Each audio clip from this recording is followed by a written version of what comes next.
તો સ્વાગત છે આપ સૌનું મારી ચેનલ પર।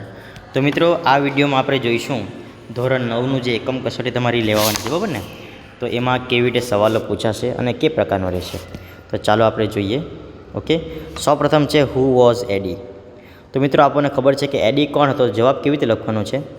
એડી વોઝ અ ઝુલુ હન્ટર। એ ઝુલુ હન્ટર હતો, બરાબર ને? તેથી આ જવાબમાં શું આવશે? Eddie was a Zulu hunter. Next જોઈ લઈએ આપણે બીજો સવાલ। What did Eddie want to catch? એડીને શું પકડવાનું ઈચ્છા હતી, બરાબર ને? તો એડી વોન્ટ, આ વોન્ટનું થશે wanted. Eddie wanted to catch a deer because, સમજાઈ ગયું? કેવી રીતે લખવાનું છે? What did Eddie want to catch, તો આન્સર શું લખવાનું છે? Eddie wanted to catch a deer, બરાબર? આમાં જે લખેલું છે એમાં ધ્યાન નહીં આપતા તમે, હું જે કહું છું તેના પર ધ્યાન આપજો। એડી વોન્ટનું થશે વોન્ટેડ, કેમ છે? આ ભૂતકાળ છે। Eddie wanted to catch a deer. આગળ જોઈએ, what were the deer doing? Deer શું કરી રહ્યા હતા? What were the deer doing? Deer શું કરી રહ્યા હતા? તો આપણને ખબર છે કે ડિયર, ધ ડિયર પછી લખવાનું છે વર। જવાબ કેવી રીતે લખવાનો છે હું સમજાવીશ। The deer were grazing in the lush green meadow. The deer પછી લખવાનું છે were grazing in the lush green meadow, બરાબર? Where was eddy sitting? એડી ક્યાં બેઠો હતો? તો Eddie was sitting under a tree. Eddie was sitting under a tree, એ આપણે યાદ રાખવાનું છે। Next, what did Eddie see? એડીએ શું જોયું? તો આન્સર લખવાનું છે એડી પછી લખવાનું છે સો, કેમ કે આ ડીડ છે એટલે ભૂતકાળ થશે સીનું saw. Eddie saw a large herd of deer grazing, ક્યાં? તો in the lush green meadow. In the lush green meadow, એ પ્રમાણે આપણે જોવાનું છે। ઓકે મિત્રો, તો આ પ્રમાણે બીજો એક પેરેગ્રાફ છે, બે પેરેગ્રાફ આપણે જોઈ લઈએ। હુ વર લકી? તો લકી કોણ હતું? આન્સર આવશે કબ્સ વર લકી, આ આવશે CUBS, cubs, WERE, were, LUCKY, cubs were lucky. Next, why did Eddie envy the cubs? Why did Eddie envy, એટલે એડીને ઈર્ષ્યા કેમ થાય છે? આન્સર આ શું આવશે? એડી એનવીડ થશે એનવીડ, આ લખેલું ભૂતકાળ। Eddie envied the cubs because, BECAUS, because they got their food without any effort, કારણ કે એ લોકોને પોતાનું ભોજન કંઈ પણ કારણ વગર મળી ગયું હતું, બરાબર? આગળ, વોટ વોઝ એડીઝ વિકેડ પ્લાન? એડીનું વિકેડ પ્લાન શું હતું? ઓકે, ટુ કેચ, અહીંયા આવશે he decided to catch a young cub, that was Eddie's wicked plan, એ પ્રમાણે આવશે। ચાલો આગળ આપણે જોઈએ। ઓકે, આ પ્રમાણે ટ્રુ ઓર ફોલ્સ પૂછાઈ શકે।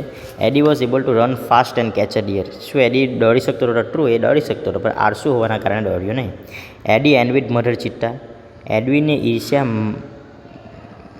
મધર ચિત્તા પ્રત્યે નથી થતી, પણ કબ્સ પ્રત્યે થાય છે, તેથી આન્સર આવશે આ ફોલ્સ।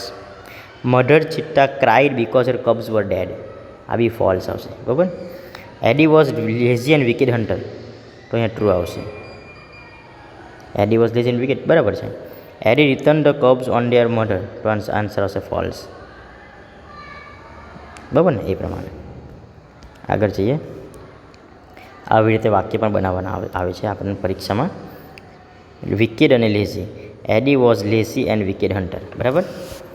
હર્ડ ને meadow, deer herds of deer આવશે, herds of deer grazing in the lush green meadow, એવી તમે બનાવી શકો છો। ઓકે, પછી હુ સેડ ટુ હુમ પણ પરીક્ષામાં પૂછાઈ શકે, બરાબર?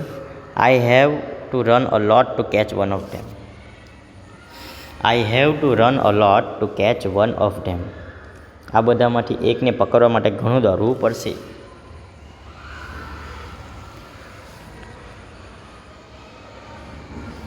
આ વાક્ય કોણ કહે છે? એડી પોતાની જાતને કહે છે, એડી સેડ ટુ હિમસેલ્ફ, બરાબર? Can I be lucky as this beautiful cubs? શું આ કબ્સ જેટલો બ્યુટિફુલ નહીં હોઈ શકું, લકી નહીં હોઈ શકું? એડી, આ જ વાક્ય એડી પોતાની જાતને કહે છે, બરાબર ને?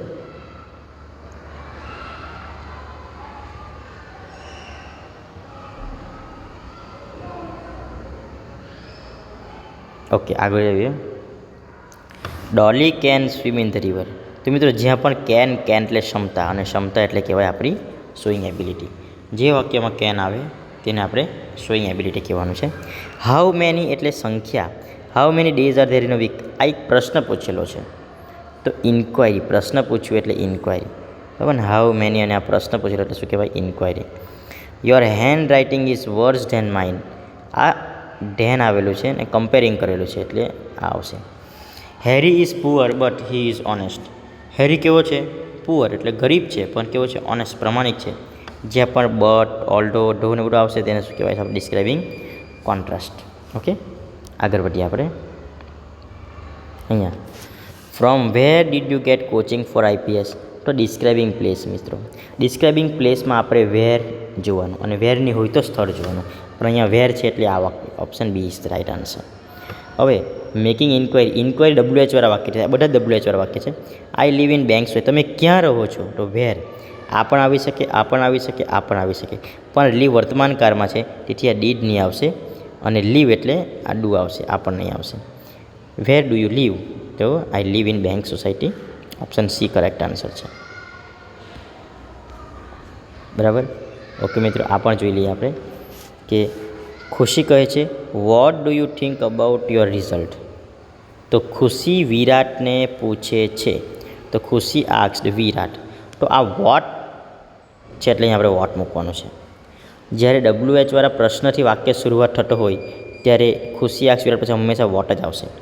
વોટ હી, બરાબર, થોટ અબાઉટ હિઝ રિઝલ્ટ. વિરાટ શું કહે છે એને? વિરાટ એને જવાબ આપે છે એટલે આવશે વિરાટ રિપ્લાઇડ. કોને? વિરાટ રિપ્લાઇડ ધેટ હી વિલનું શું થશે?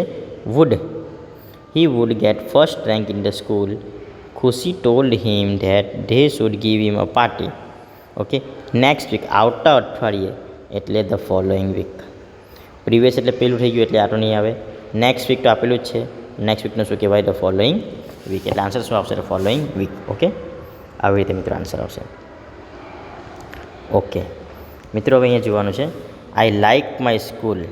હવે લાઇક માય સ્કૂલનું શું રહેલું છે? I liked my school. I liked my school.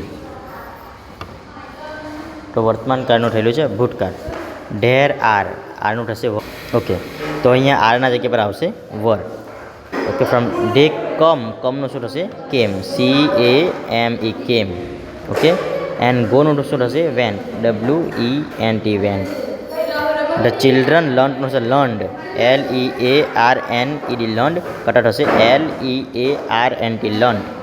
પ્લેનું થશે પ્લેડ અને હેલ્પનું થશે હેલ્પ. ઓકે, આવી રીતે આપણે વાક્ય બનાવવાનું છે. બધું જ વસ્તુ ભૂતકાળમાં. આ 1, 2, 3, 4, 5 અને 6, આ 6 વસ્તુને આપણે ભૂતકાળમાં બદલવાનું છે. ઓકે, આગળ જોઈએ. આવી રીતે પણ યુનિટ ટેસ્ટ પૂછાઈ શકે છે. ઓકે મિત્રો, તો થેન્ક યુ. નવા વિડીયો માટે ચેનલ પર બન્યા રહો.